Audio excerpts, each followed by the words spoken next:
हमारी YouTube family के सभी भाइयों को आरके की तरफ से राम राम सा। अगर आप पहली बार हमारे चैनल पर आए हैं तो सब्सक्राइब जरूर करें। यहां हर कहानी डर से भरपूर होगी जो आपके रोंगटे खड़े कर देगी। दोस्तों, अगर आप मेरे चैनल पर नए आए हो तो प्लीज मैंने 500 सब्सक्राइबर का लक्ष्य रखा है, तो जाकर पहले आप मेरे चैनल को सब्सक्राइब करो। और आप मेरी कहानी कहां से देख रहे हो वो भी अपना नाम कमेंट बॉक्स में लिखना ना भूले। और आपको अगली कहानी किस टॉपिक पर चाहिए, चलिए देर न करते हुए शुरू करते हैं हमारी खौफनाक कहानी। ये कहानी हमारे एक सब्सक्राइबर ने भी है जिनका नाम मोहन सिंह है। वो पिछले कई सालों से ट्रक चला रहे हैं। उन्होंने मुझे मेल के जरिए ये कहानी भेजी है। अगर आप भी हमें कोई स्टोरी भेजना चाहते हो तो हमें कमेंट बॉक्स में बता सकते हो।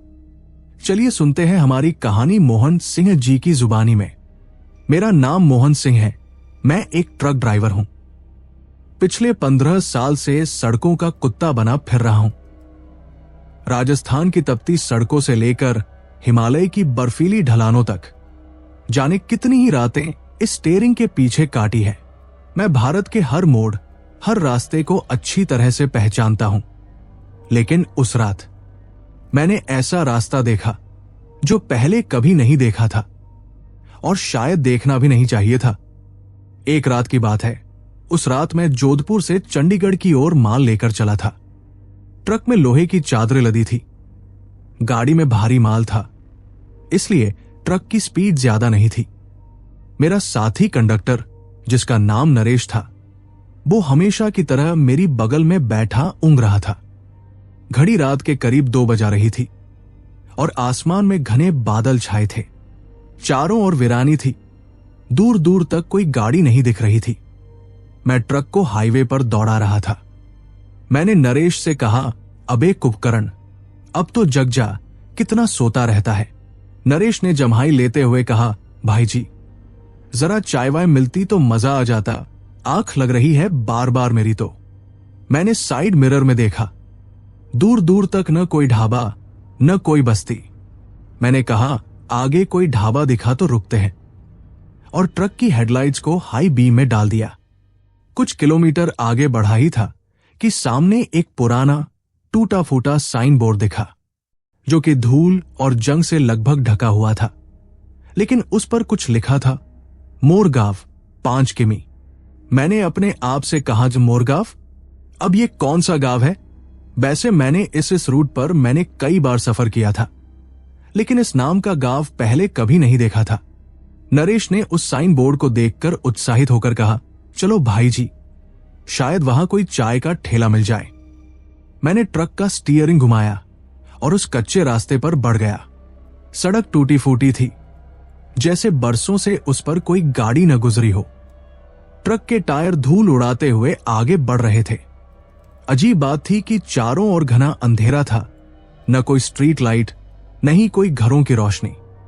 बस ट्रक की हेडलाइट्स के आगे सफेद धूल उड़ती दिख रही थी।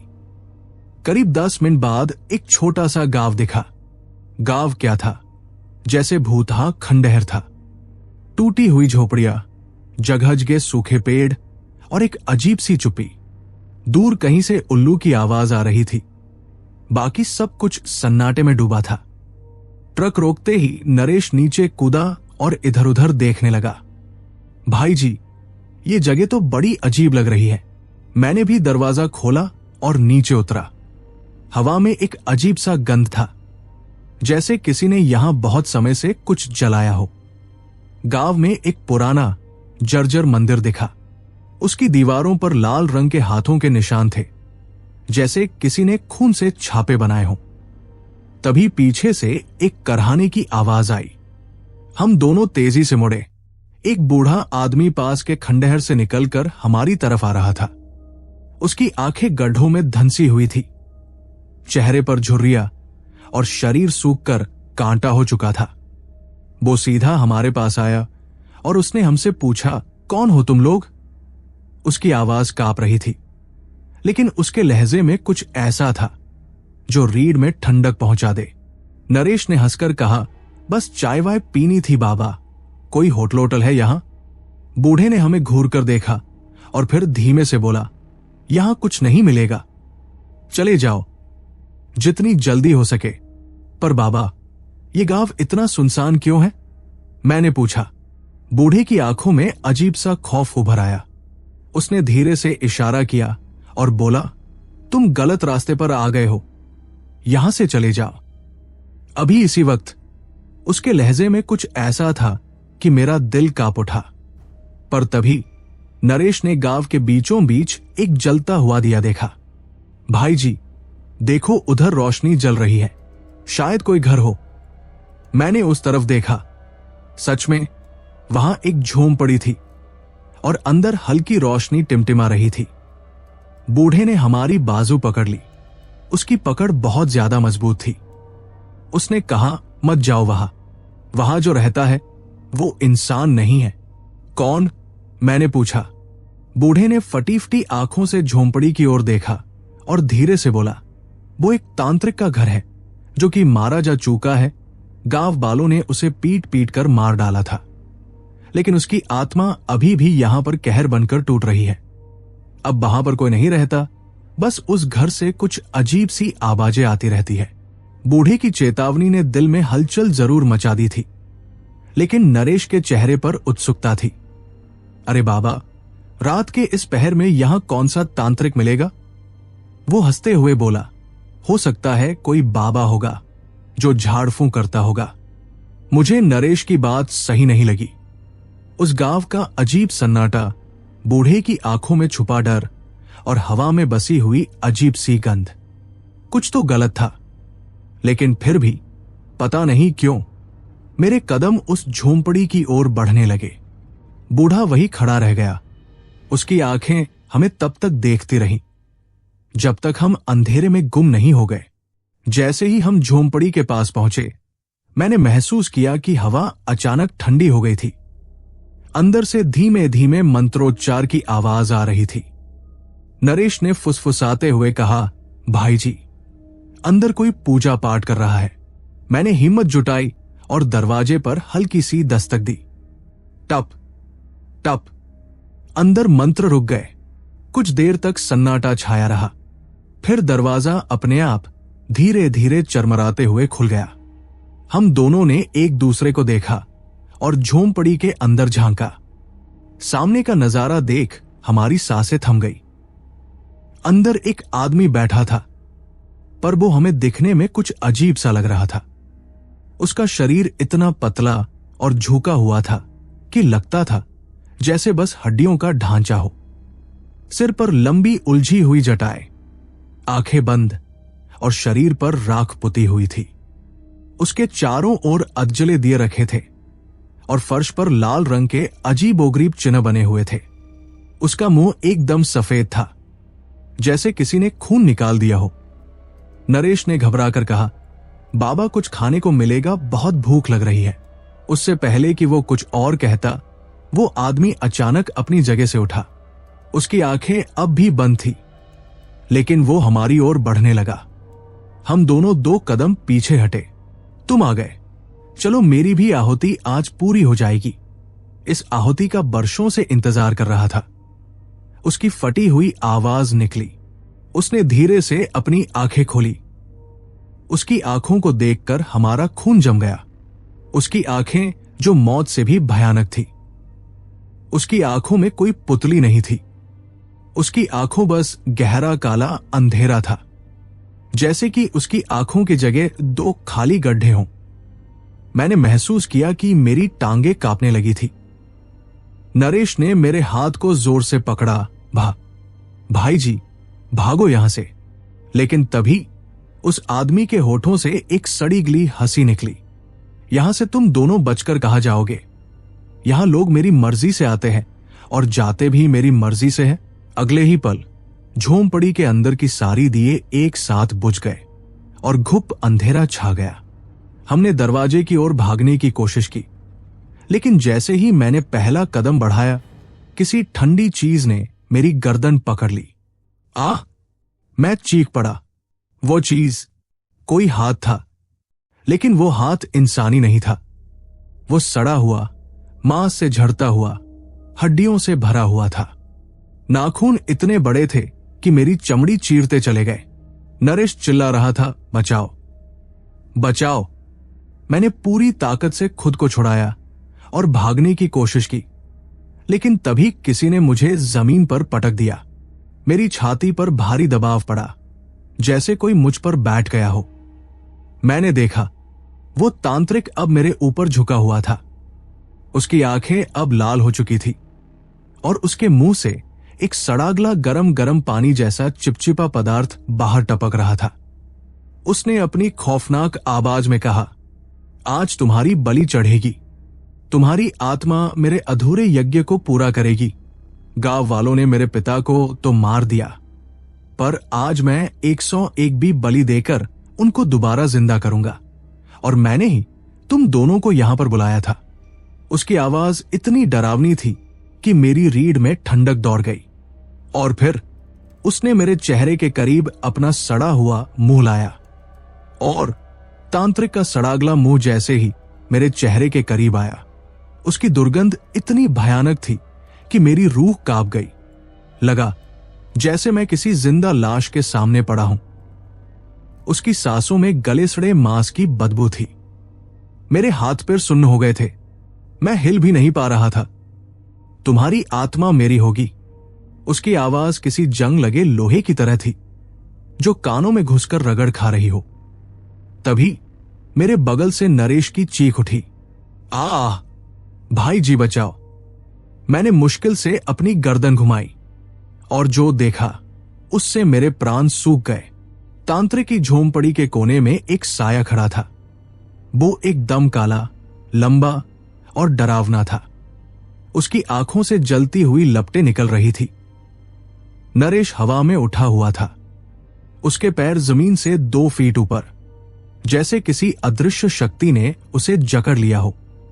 उसकी गर्दन पर काले जले हुए निशान बनने लगे। छोड़ दो उसे, मैंने पूरी ताकत से चीखा, लेकिन मेरी आवाज जैसे दीवारों से टकराकर लौट आई। नरेश का मुंह खुला सा रह गया, उसकी आंखें बाहर निकल आई, और फिर कचाक की आवाज के साथ उस काले शैतान ने उसकी गर्दन को मरोड़ दिया। उसकी गर्दन एक झटके में उल्टी हो गई। उसकी चीख वही थम गई। पर फिर मैंने जो देखा उसे देखकर मेरे प्राण हलक में अटक गए। नरेश की लाश धड़ाम से जमीन पर गिरी, लेकिन अगले ही पल वो फिर उठ गई। लेकिन अब वो नरेश नहीं था। उसकी आंखों की पुतलियां गायब हो चुकी थी, होंठ फटे हुए थे और उसकी गर्दन एक अजीब कोण पर टेढ़ी हो चुकी थी। उसके जबड़े से खून टपक रहा था। उसका टपकता हुआ खून उस यज्ञ के सामने रखी एक शैतान की खोपड़ी पर गिर रही थी, और उसकी सांसें किसी जले हुए इंसान जैसी थी। तभी वो तांत्रिक जोर से चिल्लाया, 100 हो गए पिताजी, बस एक बलि, और फिर आपको इस दुनिया में आने से कोई नहीं रोक सकता है। ये कहते हुए वो जोर जोर से हंसने लगा। उसकी खौफनाक हंसी से पूरा जंगल कांप उठा। अचानक से उस लाश में से आवाज आई, भाई जी बचाओ। उसके मुंह से वही आवाज आई, लेकिन अब वो आवाज नरेश की नहीं थी, वो किसी और की थी, किसी ऐसी चीज की जो इंसान नहीं थी। मैं पूरी ताकत से उठने की कोशिश करने लगा, लेकिन तांत्रिक अब भी मेरे सीने पर बैठा था। तू कहीं नहीं भाग नहीं सकता, तेरी आत्मा अब मेरी है। उसने अपने लंबे काले नाखूनों से मेरी छाती चीरने की कोशिश की। दर्द की लहर पूरे शरीर में दौड़ गई। मेरी आंखों के आगे अंधेरा छाने लगा। तभी झोंपड़ी के दरवाजे पर एक तेज रोशनी चमकी। वहां मुझे किसी के आने का एहसास हुआ, लेकिन कौन था जो यहां मरने आया हो? फिर मैंने अपनी आंखें घुमाकर देखा, ये तो वही बूढ़ा था जिसने हमें गांव में रोका था। वो अब दरवाजे पर खड़ा था। उसके हाथ में एक पुरानी जली हुई माला थी। छोड़ दे इसे, उसने चीखते हुए कहा। तांत्रिक ने पलटकर बूढ़े को देखा और एक दर्दनाक चीख निकाली। उसकी आंखों से खून बहने लगा। बूढ़े ने माला जमीन पर फेंकी और अचानक झोंपड़ी में आग लग गई। सब कुछ जलने लगा। वो काले निशान, वो अजीब सी गंध, और नरेश की लाश भी। वो काला शैतान अचानक से बही पर कहीं गायब हो गया था। आ तांत्रिक चीखता रहा, लेकिन आग की लपटों में घिर गया। मैंने पूरी ताकत लगाकर खुद को छुड़ाया और झोंपड़ी के बाहर भागा। लेकिन जैसे ही मैं झोंपड़ी के बाहर आया, मेरा दिल बैठ गया। गाँव अब गाँव जैसा नहीं था। चारों ओर जलती हुई लाशें थी। हवा में बदबू थी। वो बदबू जलते हुए मांस की थी, जैसे कि गांव में बस चारों तरफ चिता ही चिता जल रही हो। और फिर मैंने देखा कि दूर उसी टूटी हुई सड़क पर एक परछाई खड़ी थी। जब मैंने उसे गौर से देखा, ये तो उसी तांत्रिक के पिता की शैतानी आत्मा थी। मैं सोच रहा था मतलबी की तांत्रिक की आत्मा अब भी जिंदा है। मैंने पूरी ताकत से झोंपड़ी से बाहर भागने की कोशिश की, लेकिन मेरे पैर जैसे जमीन में धंस गए थे। चारों ओर आग लगी हुई थी और उसकी लपटों में जलती हुई नरेश की लाश तड़प रही थी। उसकी खाल धीरे धीरे हड्डियों से अलग हो रही थी और उसके फटे हुए होंठ अब भी कुछ बड़बड़ा रहे थे। वो कह रहा था, भाई जी, मुझे यहां पर अकेला मत छोड़कर जाओ। उसकी आवाज अब नरेश की नहीं थी। वो गूंजती हुई कई आवाजों में मिलकर आती थी, जैसे कोई दलदल में डूबते हुए आदमी की आखिरी चीखें हों। मेरे शरीर में झुरझुरी दौड़ गई। मैंने बूढ़े की तरफ देखा, जिसने अभी अभी झोंपड़ी को आग लगाई थी। वो कांप रहा था। उसकी आंखों में अजीब सा खौफ था। बूढ़े ने थरथराती आवाज में मेरे से कहा, भाग जाओ यहां से। ये आत्मा अब जलकर मुक्त नहीं होगी। अब ये तुम्हें मारे बिना चैन नहीं लेगी। इसकी अंतिम बलि तुम्हारी है। ये तांत्रिक जिसकी बलि लेना चाहता है, उसकी बलि लेकर ही मानता है। मैंने अपनी पूरी ताकत लगाकर पैरों को जमीन से छुड़ाया और झोंपड़ी से बाहर की तरफ भागा। लेकिन बाहर का नजारा और भी ज्यादा भयानक था।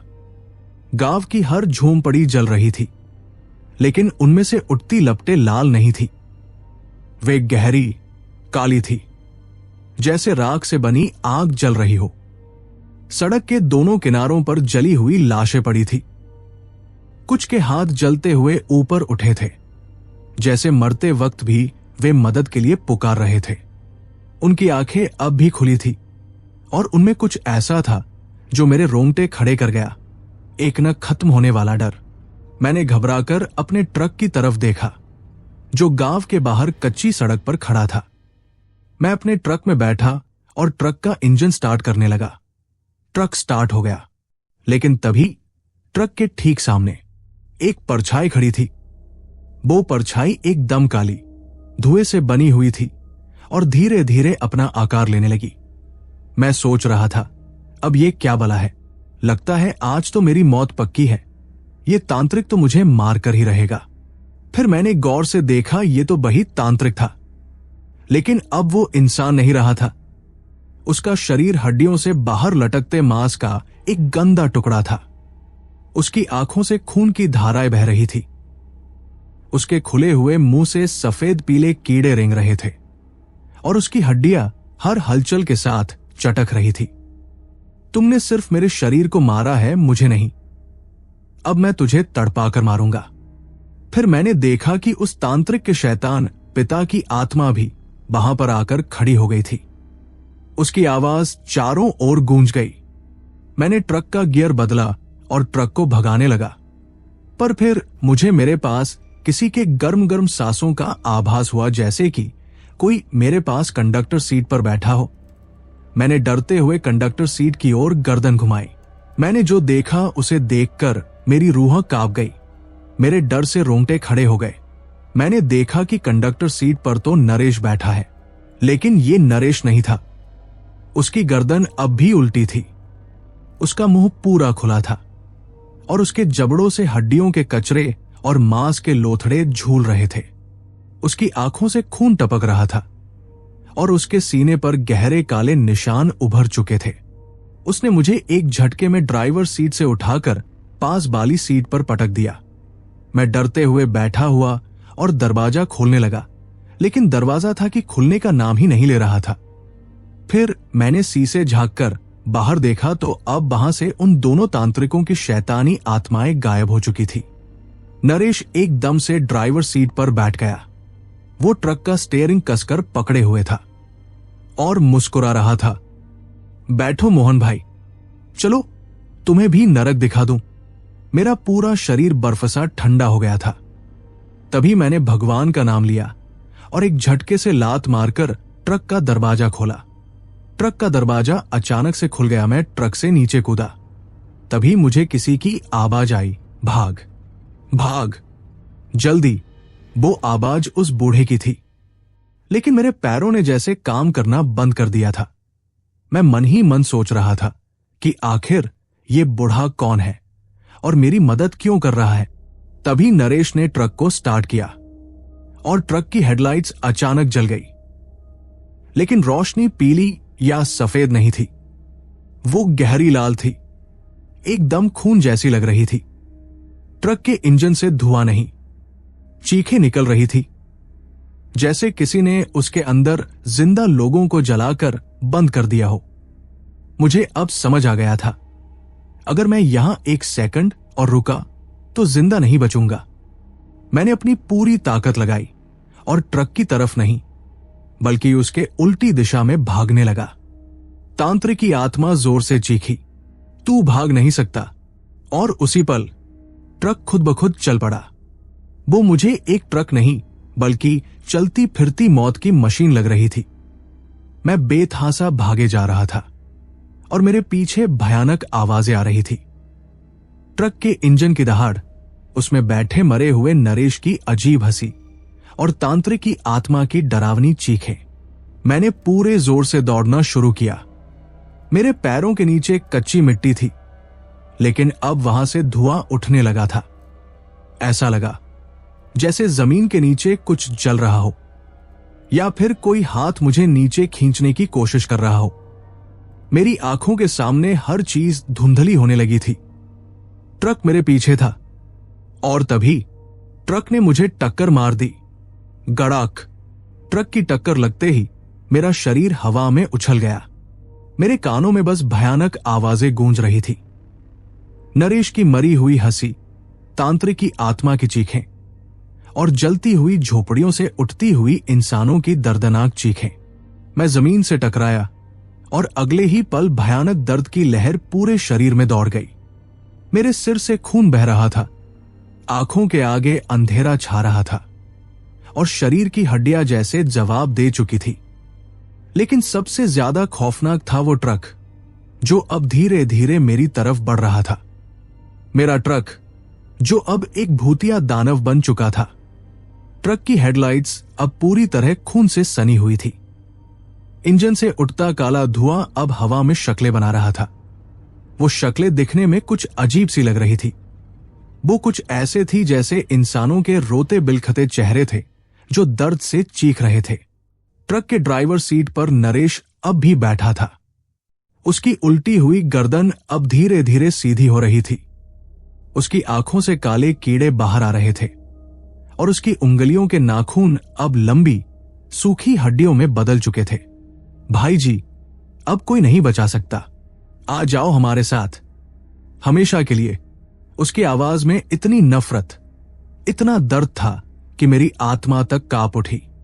मैंने पूरी ताकत लगाकर खुद को जमीन से खींचा।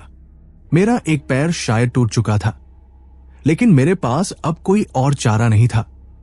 मैं लंगड़ाते हुए उठने लगा, लेकिन तभी ट्रक की लाइट्स मेरे ऊपर पड़ गई और जैसे ही वो तेज रोशनी मुझसे टकराई, मेरी चमड़ी जलने लगी।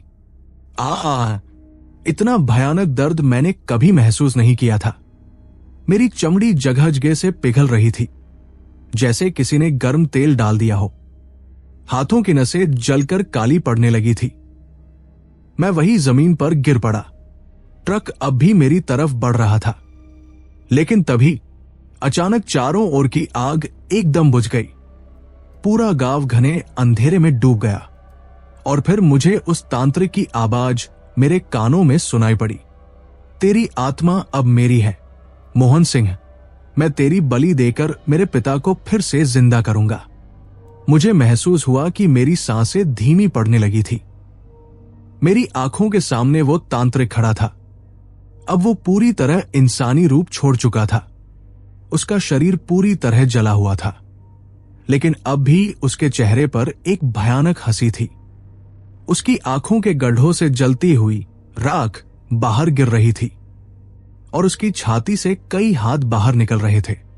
बच्चों के हाथ, औरतों के हाथ और उन बेगुनाह लोगों के हाथ जिन्हें उसने बलि के रूप में मारा था।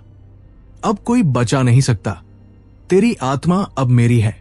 तांत्रिक ने अपने जले हुए हाथों को मेरी छाती पर रखा और मैं दर्द से चीख पड़ा।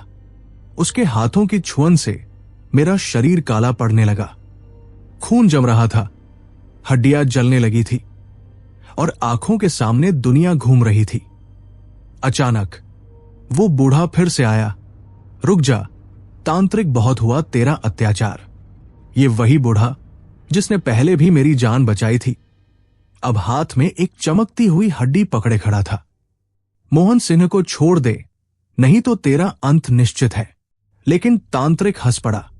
अब कोई नहीं बचा सकता। मेरे पिता अब फिर से जिंदा होंगे और इस काली दुनिया पर राज करेंगे। और अगले ही पल उसने पूरी ताकत से मेरा शरीर उठाकर जमीन पर पटक दिया। धड़ाम की आवाज के साथ मैं जमीन पर गिर पड़ा। फिर मेरी आंखों के सामने अंधेरा छा गया। मुझे लग रहा था कि मैं अब जिंदा नहीं हूं। शरीर पूरी तरह सुन्न हो चुका था और दिमाग ने जैसे काम करना बंद कर दिया था। फिर मोहन सिंह, उठो, एक धीमी कंपन भरी आवाज कानों में गूंजी। मैंने धीरे धीरे अपनी आंखें खोली। मैं जमीन पर पड़ा था।